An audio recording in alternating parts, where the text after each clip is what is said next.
Assalamualaikum warahmatullahi wabarakatuh. Selamat bertemu lagi para mahasiswa.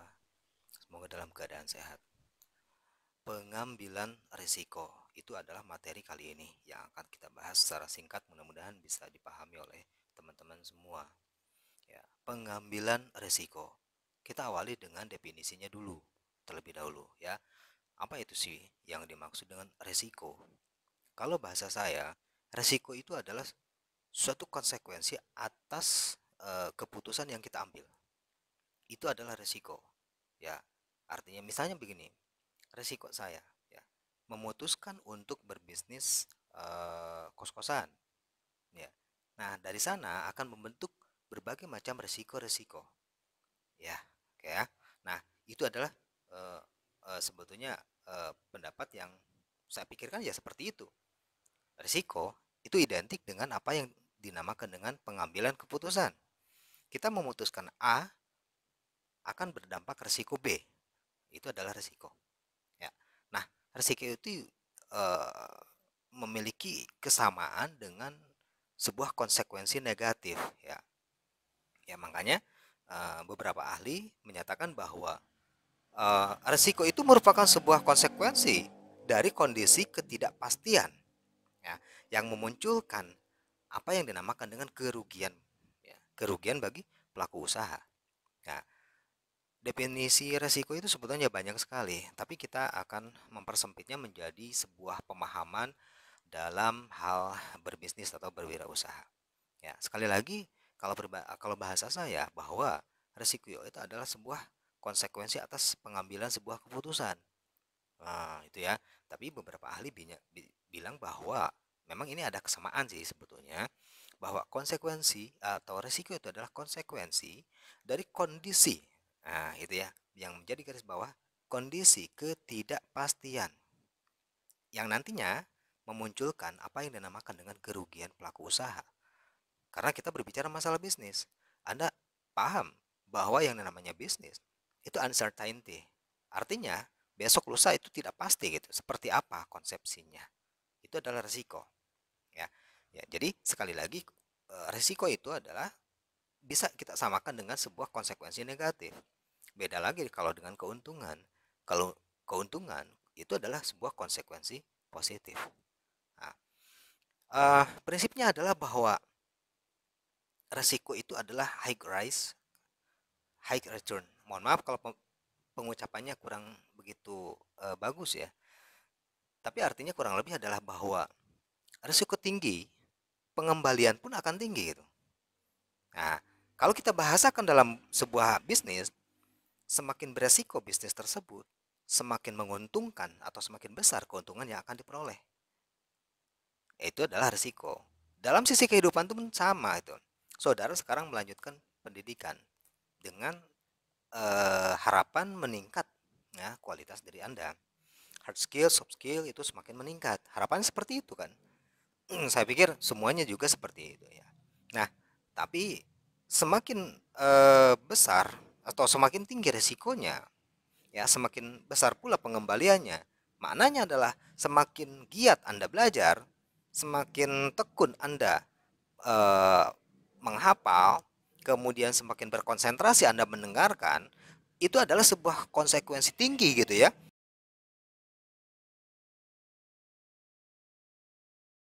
Nah, semakin tinggi apa yang Anda lakukan, semakin keras apa yang Anda lakukan, itu pengembaliannya pun semakin bagus. Itu resiko. Jadi mau besar mau kecil ya tergantung daripada kita memanage daripada resiko tersebut. Nah, bagaimana agar resiko itu bisa kita minimalisir? Itu kan pertanyaannya.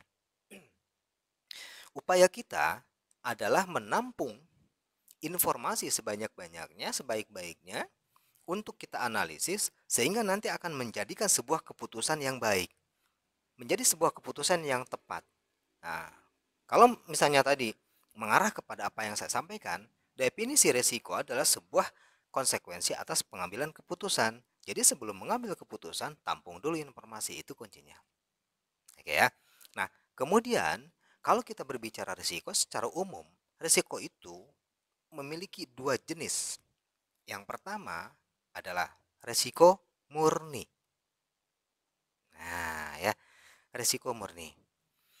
Dikatakan sebagai resiko murni karena resiko itu adalah sebuah situasi atau keputusan, kalau saya katakan seperti itu, yang konsekuensinya rugi aja.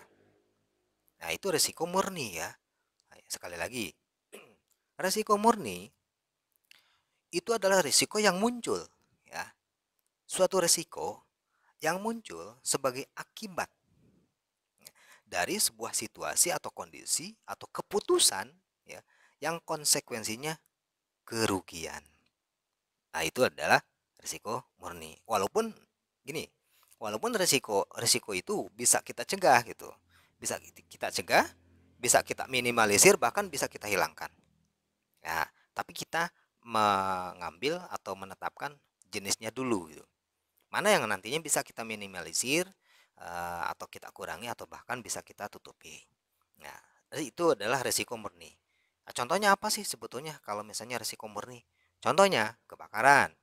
Ya, kebakaran gedung, kebakaran ruko, kebakaran toko kita. Jangan sampai nih. Ya, jangan sampai terjadi seperti itu. Ini hanya sebagai contoh.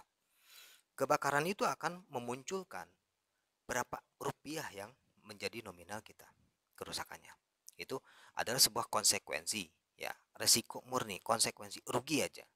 Itu ya, satu itu.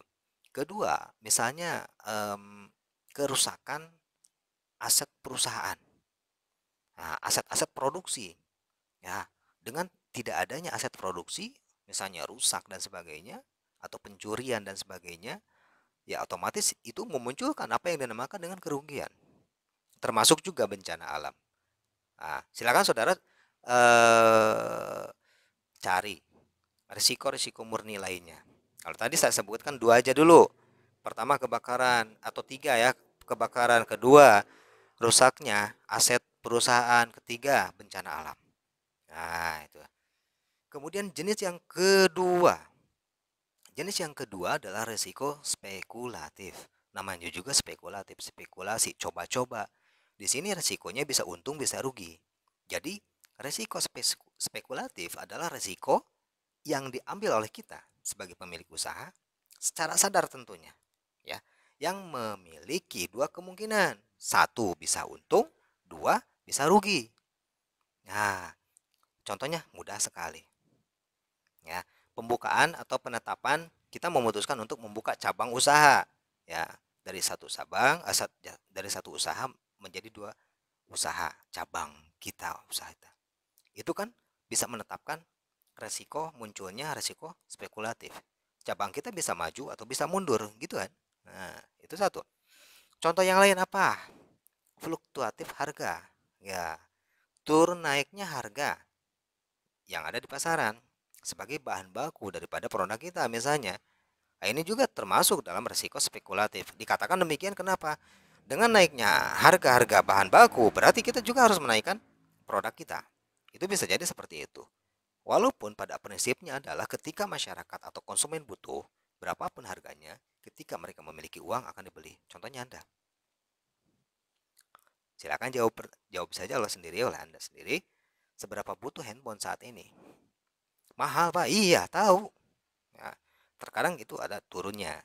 Tapi ketika mahal-mahalnya, kita paksa juga karena butuh. Salah satunya seperti itu. Walaupun kalau zaman dulu enggak. Itu adalah dua jenis apa yang dinamakan dengan resiko, ya. Ada risiko murni, ada risiko spekulatif.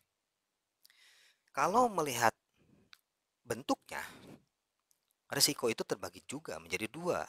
Ada yang dinamakan dengan bentuk kerugian. Kerugian langsung, ada kerugian tidak langsung. Nah, kok bisa seperti itu? Yuk kita baca. Kalau misalnya eh, bentuk kerugian akibat adanya risiko, itu kerugian langsung itu adalah ketika misalnya jumlah nominal yang harus ditanggung akibat dampak langsung. Dampak langsung dari risiko yang dapat terjadi. Bisa dipahami nggak? Begini ya, bentuk kerugian akibat adanya risiko terbagi menjadi dua. Yang pertama, kerugian langsung.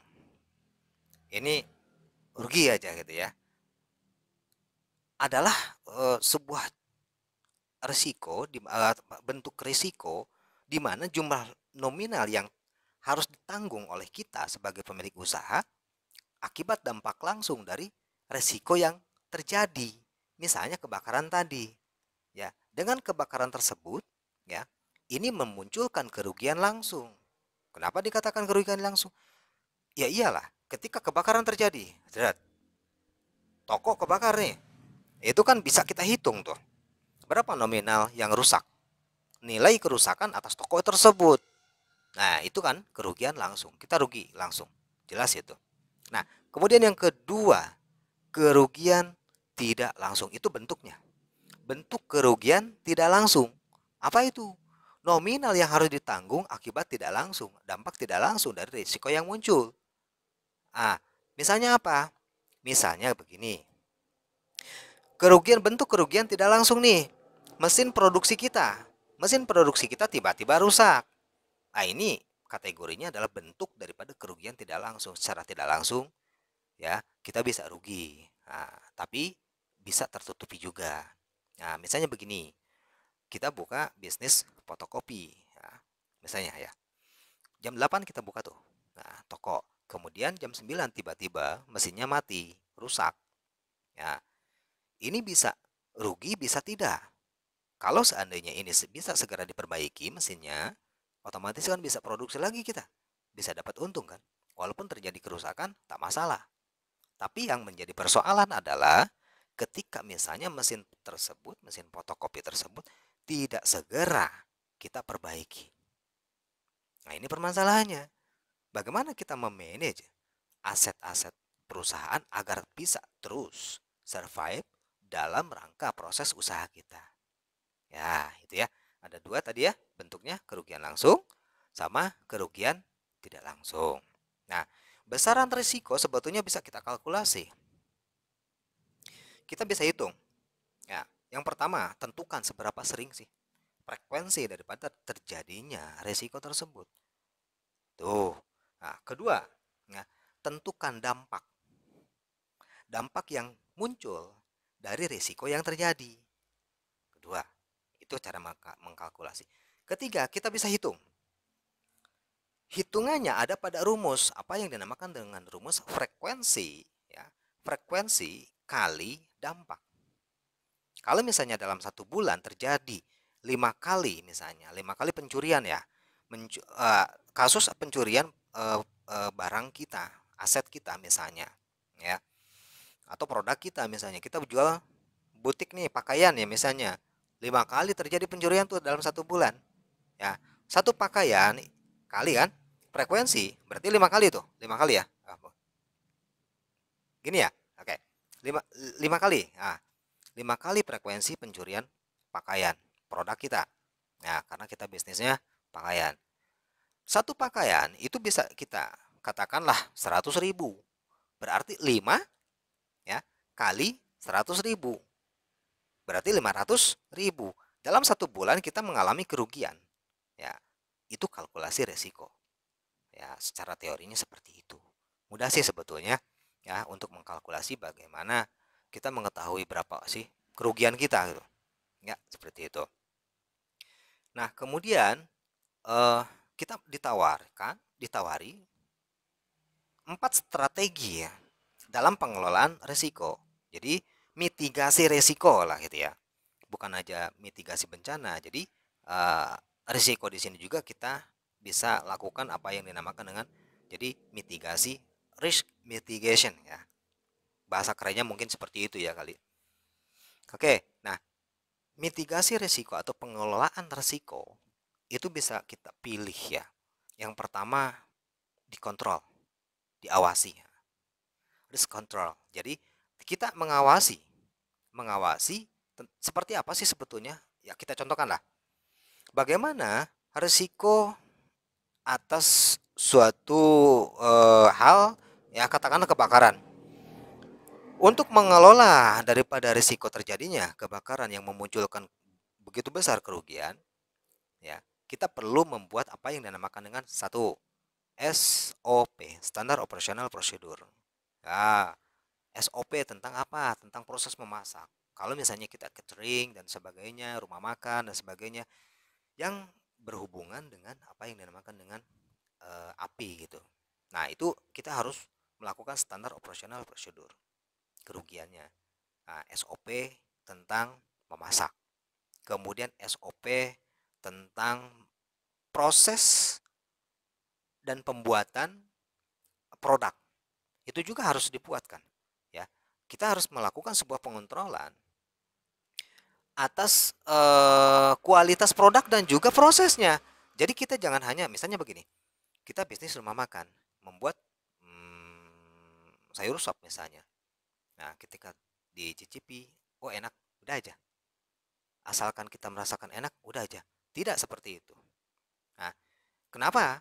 Agar kita meminimalisir bahkan menghilangkan risiko terjadinya kerugian eh, ketidaksukaan konsumen atas masakan itu.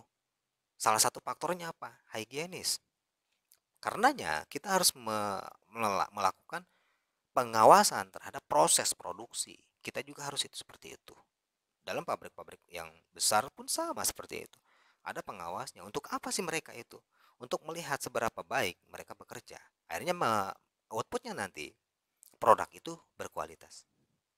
Ya, itu salah dua contoh ya untuk apa namanya untuk melakukan sebuah pengawasan untuk meminimalisir atau memungkinkan kita bisa mengidentifikasi ya risiko itu menjadi berkurang. Tuh. Kemudian yang kedua, itu bisa juga kita lakukan dengan cara ditransfer.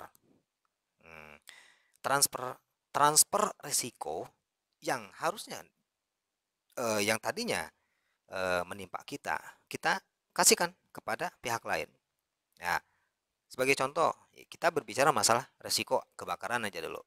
Ya, kebakaran.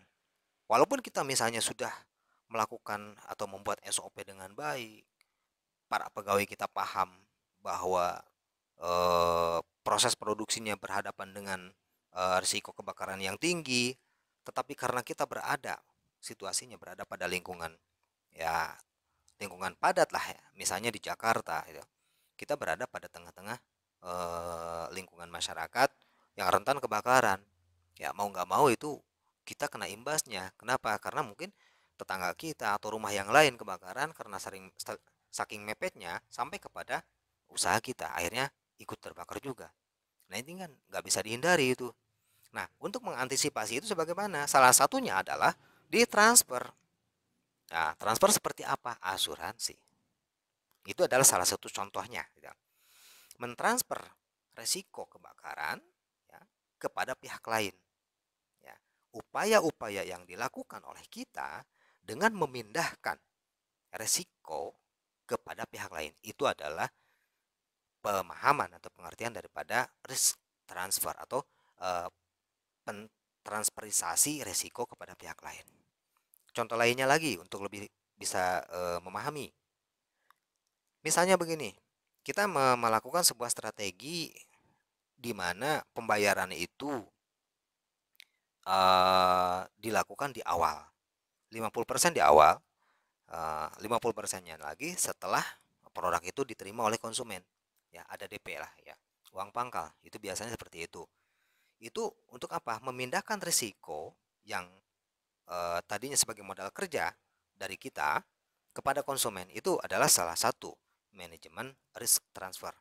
Ya, ya. Selebihnya silakan Anda gali lagi, baca lagi buku-buku yang lain, buku-buku tentang kewirausahaan atau buku-buku yang lain tentang transferisasi risiko. Banyak sekali seperti itu. Pilihan yang ketiga, dibiayai sendiri. Risk retention. Dibiayai sendiri bagaimana? Mau nggak mau kita harus memiliki apa yang dinamakan dengan uang kas kalau bahasa saya. Jadi sangat disarankan dan memang sudah seharusnya ketika seorang pengusaha memiliki cadangan usaha atas profit yang diperoleh. Jadi kalau sekarang ini kan kebanyakan pengusaha itu ketika dapat untung dia pakai semuanya. Enggak lah, persekian persennya itu adalah untuk menanggulangi apa yang dinamakan dengan risiko. Jadi ini adalah mendanai, upaya mendanai dampak yang muncul oleh suatu risiko. itu adalah dibiayai sendiri atau risk retention. Dan yang terakhir adalah risk avoidance atau dihindari. Upaya kita menghindari risiko. Ya, gitu ya. Kalau misalnya menghindari risiko, ya untuk bencana alam, agar terhindar dari bencana alam, ya berarti kita harus berpikir penempatan misalnya tempat usaha kita jangan di tempat-tempat yang ya istilahnya itu rentan terhadap risiko bencana alam. Longsor lah, banjir, ya dan sebagainya. Ya, untuk masalah-masalah kebakaran mungkin kita bisa meminimalisir, menghindari daripada bagaimana caranya agar tidak terjadi kebakaran. Kalaupun terjadi kebakaran tidak terlalu besar, mungkin kita akan pindahkan khusus untuk dapur aja. Gitu. Kita pisahkan. Sekarang ini kan banyak sekali ya menggabung antara proses produksi, ya, katakanlah dapur itu yang berdekatan dengan tempat konsumen. Nah, ini sangat merugikan sih sebetulnya. Gitu. Nah, kalau misalnya dalam jenis untuk menghindari risiko, misalnya untuk musim sekarang ini musim hujan. Nah, disarankan untuk merubah yang tadinya bisnis minuman air dingin misalnya, ya semacam es lah seperti itu, ya kita coba rubah menjadi minuman yang lebih hangat, ya. Walaupun sebetulnya diingat ya, perlu diingat sekali bahwa ketika pengusaha terlalu sering melakukan penghindaran risiko, ya itu bisa berdampak terhadap lambatnya perkembangan growth, ya perkembangan usaha itu akan lambat. Ya, itu ya. Kalau kita sering menghindari risiko, artinya berganti-ganti bisnis ini, bisnis itu ganti lagi dan sebagainya. Nah, ini untuk menghindari risiko. Nah, alasannya kan seperti itu. Sebetulnya itu adalah sesuatu hal yang memang sangat sangat berdampak terhadap hal lain. Yaitu salah satunya adalah lambatnya perkembangan usaha. Oke, mudah-mudahan bisa dipahami. Selebihnya silakan gali lagi. Saudara jangan hanya cukup dengan mendengarkan apa yang saya sampaikan, tapi saudara juga harus mampu mengupas sendiri, mencari sumber-sumber yang lain, kemudian dimix dengan apa yang saya sampaikan, sehingga Anda bisa memiliki pemahaman yang lebih baik. Itu saya menginginkan saudara lebih paham, lebih daripada waktu-waktu sekarang ini memiliki kualitasnya. Oke ya. Terima kasih. Assalamualaikum warahmatullahi wabarakatuh. You don't know what goes on behind these eyes. You don't know the loneliness hidden inside. You don't know I wanna eat you up alive. Come and get to know me, my type of wild. I'm the kind that's been